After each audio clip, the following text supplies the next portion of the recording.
Hi everybody. Warm welcome to the second DigitalOcean Meetup. And today we will cover topics from the container world. We have a talk about Docker and one about Rocket. I would like to thank all of you for coming here and making this happen. I would like to thank DigitalOcean for helping us to host this event, to create this event. On this meetups, we will discuss DevOps topics, we will discuss scaling topics, we will discuss architecture topics, and also cloud topics. And therefore, we will invite big experts to share their knowledge with us. If you would like to, if you are interested in something which we didn't cover so far, just let me know directly or through the Meetup platform. We try to broadcast this event, so not only we can benefit from it, but also people around the world. But we have some technical difficulties. Nevertheless, I will record it and then cut it and put it on YouTube. So if you like the talk and you would like to go through it again, then it would be a chance to do it. So today we have two great experts, which are like very close to the container aspect. We have Angel Dimitrov and Kühl. So give them a warm applause.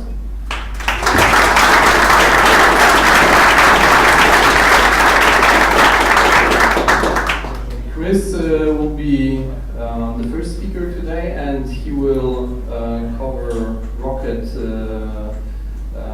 containerization topic.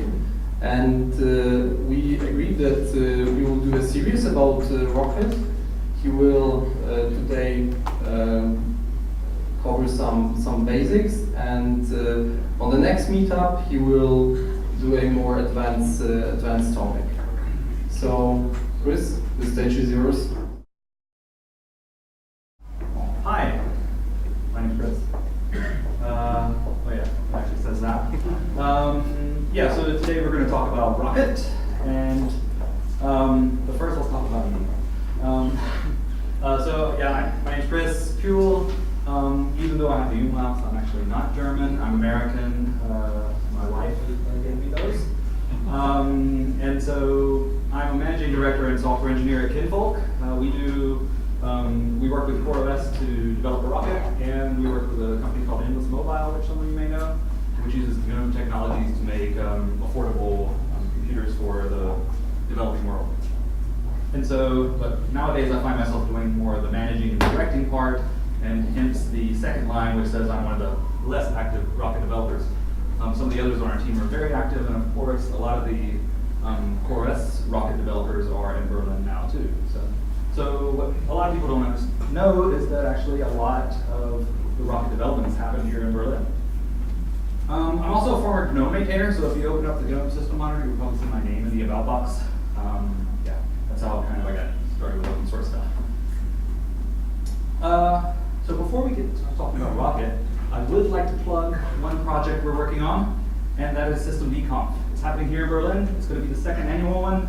It's right before LinuxCon, September 28th to October 1st. We're having 4 days. The first day is going to be workshops, and then the second and third day are going to be presentations, and then the fourth day is going to be a hack fest. So if you're interested in systemd, you may be a user now, whether you like it or not. And but you should probably want to learn. It'd be good to learn more about it, and you can do that there. And it's in Berlin, so not far to go. So back to the talk. So we're going to talk about Rocket. This talk is very introductory, and we'll actually talk about why even containers. And so this is going to be true for Docker or Rocket. And then we're going to move on, and I'm actually going to demonstrate some very basic Rocket usage, and we'll leave the more advanced stuff for the next talk. Okay, so this is where we're going to go. We're going to explain containers. We're going to talk about Rocket, what Rocket is, and then we're going to say, why would you use it and what makes it unique, because that's actually one of the most important parts of Rocket. Why it actually exists is because it does do things a bit differently than Docker, for example. And then we're going to look at the demo part, which is how to use it. So, why containers? So you want to be able to run things in, actually, how many people use containers already? Okay, just playing around, or is it in production? How many people in production? Okay, and how many of those are Docker users? So it's pretty much all of those, okay. Okay, good. Yeah, fertile ground here. So yeah, so you already know that you want to run your application in a deterministic manner. And so this is how you start out on Linux. This is just kernel. You don't have anything. It's not the GNU Linux. It's the Linux. Then you add the GNU part and some other stuff, and you have a graphical representation of your system here. It's got some jagged edges. It's going to be you're going to install something on it. This is your application. You're going to install it. It's going to fit perfectly. Great. This is the whole it runs for me, or it works for me. But then you have a second distribution. You install some different packages on it, and you can see here this profile, or skyline, as you may, is a bit different. And so, this is grounds for potential problems with running your applications. So here's the differences we have in these. And so when you try to run your application on the other installation, it sometimes doesn't work. There could be all kinds of reasons why this is the case, and we'll actually talk about that. Oh yeah, so I wanted to say, yeah, you can fix this really easily, right? You can go in, you can install the right packages, make sure everything's running all right, but you really don't want to do that when you're running lots and lots of machines, and so that's where this deterministic means of running your application is rather important, because we want to run a lot of these. A lot of instances of these. And then we have the isolation part. So your application thinks it's alone. It doesn't have to worry about what else is there. So we're going to look at some of the problems here. So we have, when you're running multiple applications, you can run into a lot of different problems.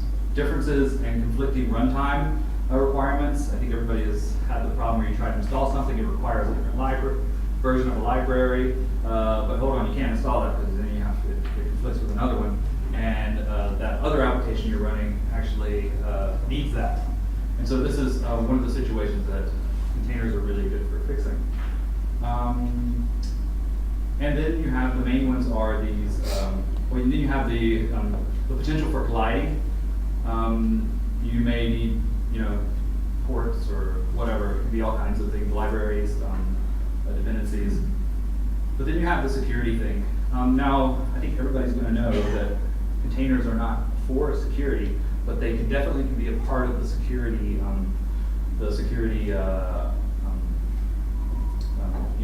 It's a component of your security. What's the word I want to look for? Yeah. Yeah. So it's not the be all end all of security, but it's definitely an important part of it. And so because you have the things that these multiple applications see the same files, they have the kind of the view of the same network. They have access to other processes, other users, and so this is, of course, potential problems. But a lot of people have said, I think this is more what people said about a year and a half ago or something. It actually hasn't been that long, but it seems like a long time ago. People would say, no problem, I use VMs, because then you get this isolation, you get this deterministic kind of environment that you can run it in, and people literally run one application in a single VM. But VMs aren't, so yeah, VMs are good for that, but there's a lot of things that VMs bring with it. You have full virtual hardware virtualization. This means you're emulating basically the kernel, and so you want to you have more resource use than you actually need to run the application. And so here's a diagram of this situation. So you have multiple instances of the Linux kernel running, one for each application if you choose to run only one application inside of each VM. And then you have, of course, your distribution packages. You would set these up with something like your configuration management with Puppet or Chef or whatever. And this was working, absolutely. But you can get this similar isolation, not full isolation, but it's a very similar isolation without the overhead of the VMs. And so when you're running the containers, what you have the Linux kernel, and you can see the distro packages now are very flat because to the container, they don't really care about that because they have their own internal dependencies that they are importing. Hopefully these are very minimal dependencies. It's not like include Ubuntu and then everything is you have a 500 meg container. Hopefully we're past that point now. But you have the isolation, you have the dependencies that you need, and so you can run in a more or less deterministic manner. And so one of the questions is how actually do the containers get to this point? How are they able to do this isolation? And there are Linux functionality that all container mechanisms use. So Docker uses the same ones as Rocket and others, but they do it in slightly different ways, and they might have some trade-offs. And so we can look down here. These are the 5 main technologies or functionality that the Linux kernel provides that container technologies use. Namespaces. Now this is for process visibility. If you're running a process in a network namespace, for example, then that process only has the view of that network namespace. If you're running in a mount namespace, then it only has the view of the mounts that it's able to see. And so this is the visibility portion of it. And then you have C groups. C groups are good for managing or made for managing resources and limits. And then you have things like setcomp. You can restrict functionality. You can say, which system calls are not allowed to be called. You have then capabilities. Capabilities are like permissions, basically. It's not actually the Linux kernel had the people developing that for the Linux kernel had higher hopes for than what they actually got out of it now, but it still has some uses. And then you have overlay FS. It's actually called overlay now. That's why it's got the FS mark out. And this is for you have basically a 2-layer or a multi-layer file system. You have the immutable layer, and then you have the writable layer that your app can write to that you can persist. Okay, and then what containers actually provide are these images. This is a distributable package basically for apps. And we're actually going to look at building an image, and we're going to look at actually how that's constructed. We're actually going to build an ACI. So it's very similar to building a Docker file, but slightly different, and we're going to actually show that and actually what the end image is made up of. And here we go. So a containerized application is basically a compressed tarball. It includes a manifest, and then you have a root file system. In the example we're going to be showing, there's actually only 2 files. There's the manifest itself, describing the image, and then there's going to be the root file system, which will only have a static binary. And we're going to show a demonstration with a simple web server written in Go. So containers images are quite nice. They're you can package your apps and its dependencies and ship those around. They can easily be created. We're going to use AC build to do this. Many of you use Docker files, and by the way, I want to make very clear, Rocket can run Docker images. So if you've invested a lot of time in creating Docker images, it should be able to run no problem. And we'll actually show, I think it's etcd is what we're going to show running, and that's actually it's the etcd one. Can you see that? Yeah. Okay, that's not a good example. And then and then you can share your application. You can upload it to your server. You can put some metadata in your web server, and you can actually then fetch that down. And it can be signed and verified, so that you can ensure that you're running the actual application that you think you're running, and there's been no compromise there. So that's the basics of containers. We want to talk now about what Rocket is. So I think this is kind of the standard tagline. It's a modern, secure, composable container runtime. We can actually break this down a little bit. Modern means it uses modern technologies. It kind of has to if it's a container technology, so that's a good thing. It's secure. So Rocket is secure by default, and we'll demonstrate that. It's composable. You can actually swap it out. And I was talking about VMs earlier.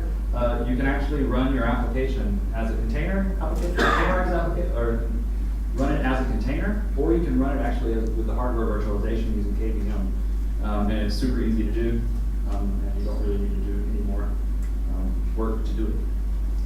And it's a container runtime. But it's also the name of the command line tool that we're going to be using to run the containers. Okay, so what makes it unique? Or how Rocket differs from Docker, since that's what most of you have experience with. So this is one of the most important parts of it. When you run a Docker image, it actually runs under that process. This is very important because this is the diagram on the documentation for Rocket. I don't know how many people can see that. I'll get up here. Watch that. I guess I can.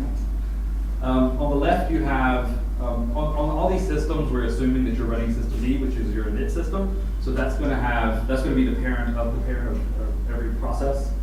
And so when you run Rocket, what you're doing, you're starting Rocket, the application container directly. When you're running, and then system D has full control over that and has full integration with it.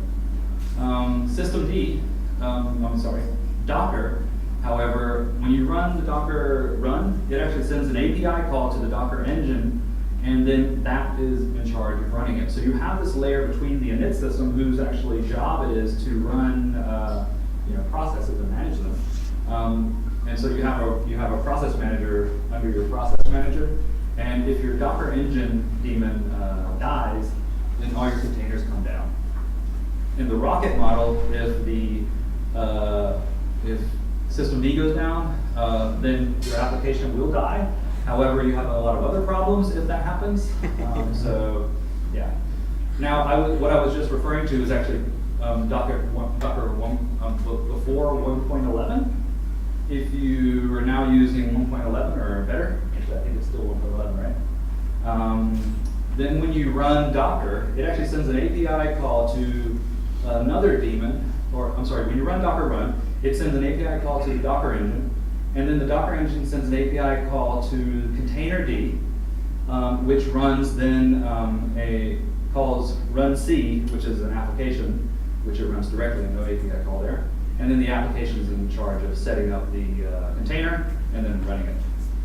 So this is actually, one of the, that actually deals with one of the nits that people had with the Docker engine, is that it was very complex, and you're running your applications with your containers with something that's actually accessing the internet and everything. And with this, breaking this container D part out, that actually doesn't have access to the internet, and so only the Docker image does. And so it's doing less, so that's a good thing. However, you still have this layer where if container D crashes, then all your applications go down. But of course, now there's less surface area. What's that? Okay. So with one of the things that people with Docker is designed to run one application. And you have to use something like Docker Compose, or you have to have some kind of supervisor D inside of your container to run multiple applications. With Rocket, it's actually designed to run pods. So each time you run an application, it runs in a pod, and so the pod is in the pod. So when you run an application only one application, then you're running a pod with a single application. But you can easily run multiple applications in a pod, and it's designed for that. Because inside of a Rocket container, you actually have systemd.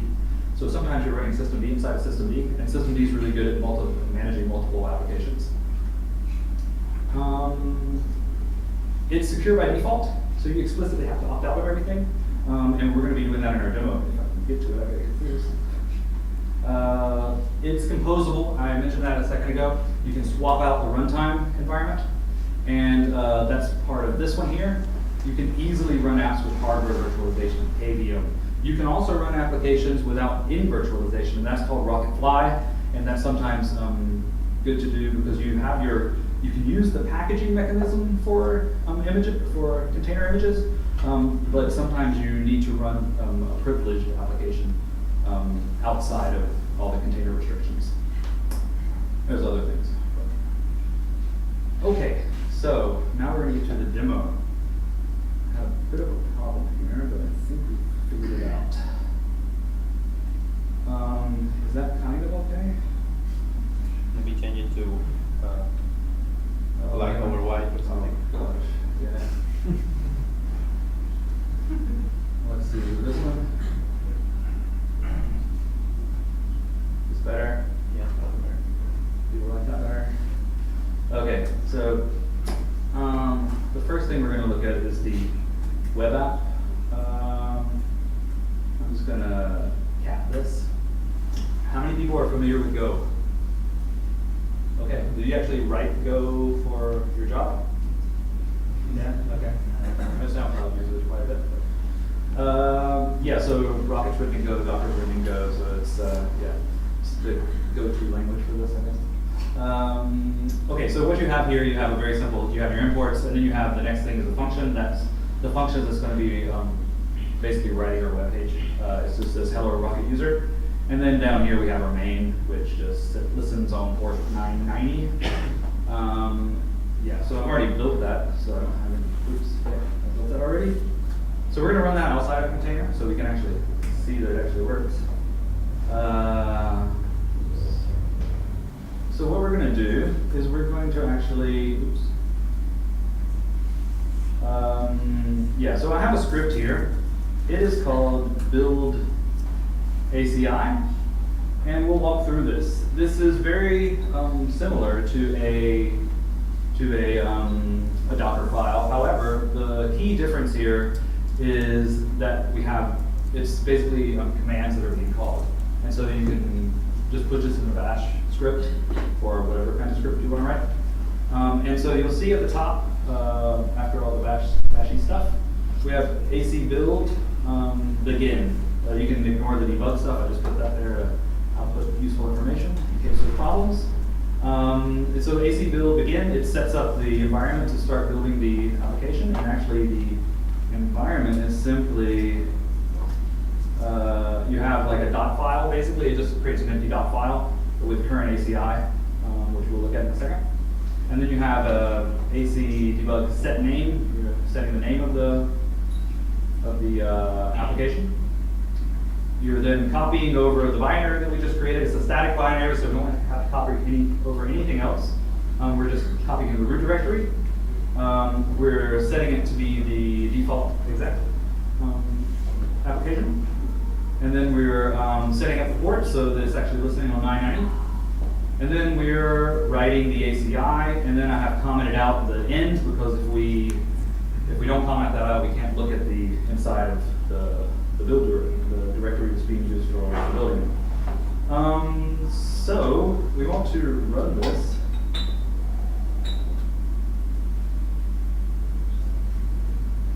Build. Yeah. Okay. I already started this, so let's get rid of it.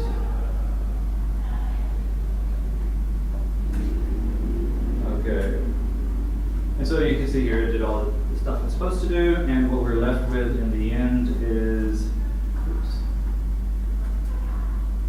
a build or a simple web server ACI.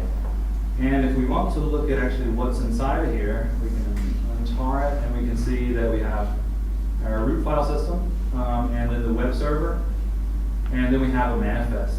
And we can actually look at what's inside the manifest, because I did delete the directory. Oops, yeah. Oops, I should probably type this to GPU. Okay, and so what we have here, we have image manifest, simple web server, the arch, some unexciting stuff. But down here is this is the description of the app. Web server, where it's supposed to exec, some user group stuff that will actually, and the port stuff. We're going to actually be looking at this more on the next talk. And then some annotations, which shows how it was built.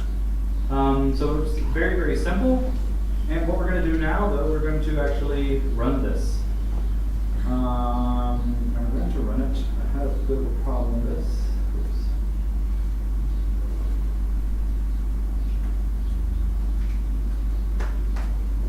So we're going to show something that won't run.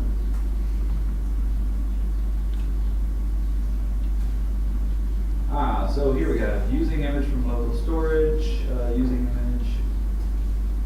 And you can see this very last part down here. We'll actually turn debug on, so we can actually see more stuff here. Oops, actually that doesn't show much more stuff. But we have here ASC, no such file or directory. It's actually looking for the signature verification file. And so we don't have that now. I'm not going to actually demonstrate setting it up, but so I'm going to turn on insecure options. So you can't run an image unless you can verify it, except when you turn on the insecure options. Now it is running. Disable it. Okay, so Rocket does support SE Linux, but it's kind of You need a newer Fedora yeah. with the patches. Yeah, you have to have a Fedora with patches and stuff, because there's some problems with overlay FS and secure SE Linux that the Red Hat guys are working on. It should be finished now, but it's not in the. Yeah, so okay. It was actually fixed on 24. Oh, I just need to do an update of it. Okay. So what was it again? Enable. 740. Yeah. Exactly. With root. Yeah. True that. Okay, this should work actually now. Hey, what do you know? So I think what we can do, we can go back up here. Oh, but hold on. It's not going to be there. We need to do I have to do this whole user local thing, because I kind of screwed up my stuff right before doing this. But yeah, it'll work like this. All right, so what you got Rocket List. So, and you'll see here you have the network. And so if we go back over here, we can replace the localhost with this guy, and we can see that it's actually working. So that's good. So yeah, we're running a ACI image on Rocket. Seems to work all right. We can run something else though. Actually, I did want to, oops, special combination. Actually, this is kind of interesting right here. You see this line right here? This is actually the name that is used. So when you run a Rocket container, it gets registered with the machine control, which is a systemd component for managing images and things like containers. And so we can actually watch that run here. Yeah, so if we do machine control, we'll see that we have this registered with this, this doesn't understand. Well, we can use this for, I don't have to do that anymore. Sorry, I'm trying this with okay, so now journal control will show you the logs, but you can actually get the logs for the specific containers that are running. As you can see here, we're running our simple web server. We didn't do anything extra to set that up, when you run Rocket, it has integration with the systemd running on your host, which is quite nice, especially for the journal stuff. Okay, let me get out of this. I think I have about 4 minutes. How much time I have?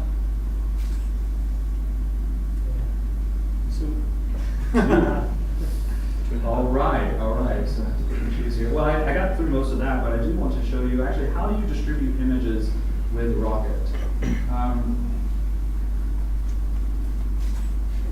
So this is our this is just our simple. This is our website, and what we do, we host a sample here for the documentation, and it's under ACI, but you only see a web page. But if we look at the actual source of the web page, you have this meta tag. It's called AC Discovery, and so you're not sending this up to some registry. You're just putting it into. You can set up an easy script that generates this automatically, and you can just pull these down. You can see there's some substitution here for the versions and stuff. But yeah, this is you don't have to go through the whole hassle of setting up a registry inside of your infrastructure. Okay, so I don't have really much time, so I think we can probably just say. So I did most of that, I think. Yeah, I did most of it. Yeah, that's good. Okay. So there's some other things coming. We have open container image support. That's being worked on, of course. There's quite a bit of work to do there for that.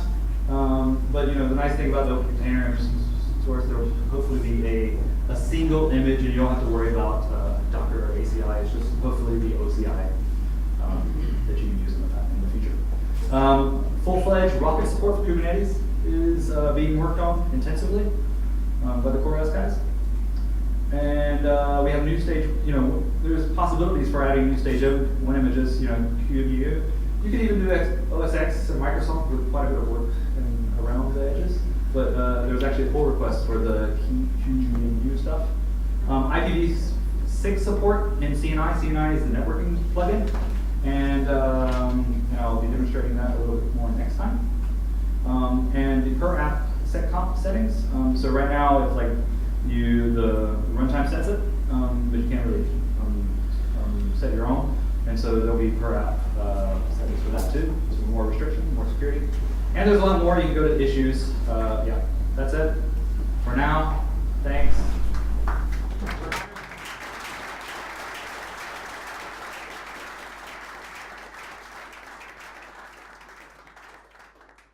Do I have time for questions? Yeah.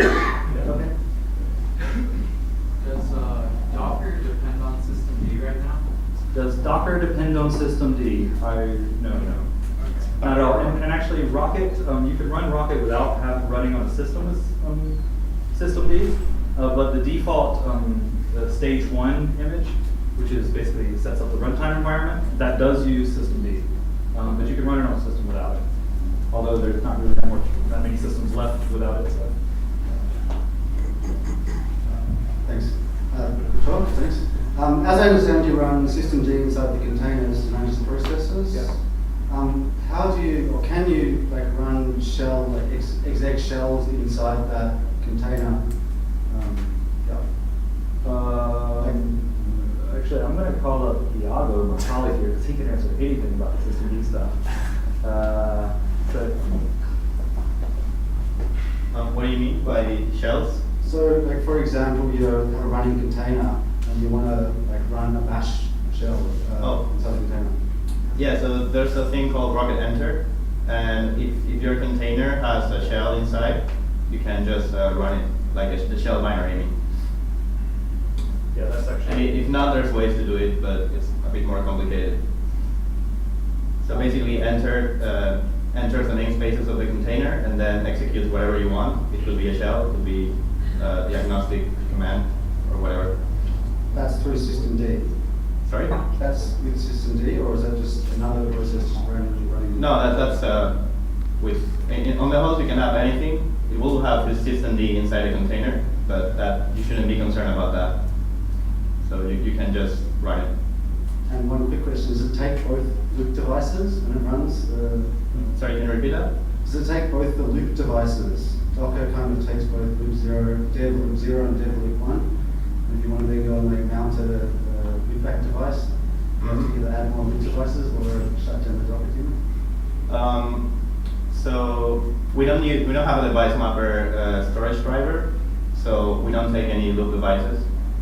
If that was your question, or was your question if you could use it inside? No, that's exactly right. Okay, we just have the regular copy, the image, and overlay file support for now.